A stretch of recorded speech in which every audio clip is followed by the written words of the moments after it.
The Dutch had a very good system of statistics. They had a guy called Lenz who was one of the pioneers of statistics, and he wanted to build a system that followed people from cradle to grave.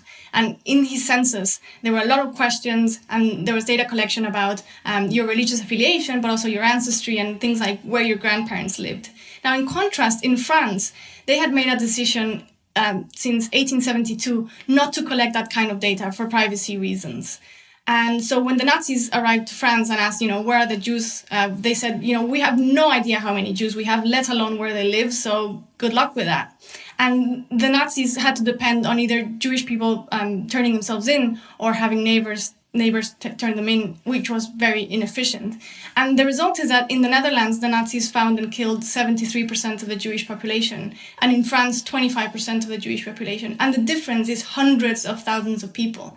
And if this has happened in Europe already, we really have to make sure that we don't make the same mistake again. There's a reason why privacy is in the Declaration of Human Rights. And we have forgotten that lesson, and we have to relearn it pretty quickly before something really bad happens again. And there's one story in particular in the Second World War that I think is very illustrative of what we need to avoid. And that's because the Nazis, one of the first things they did when they invaded cities was go to the registry, because that's where the data was held. There was a resistance cell in Amsterdam that wanted to destroy the registry in 1943.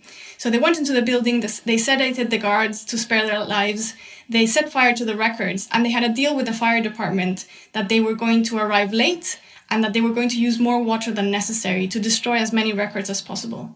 And unfortunately, they were very unsuccessful. They only managed to destroy about 15% of the records.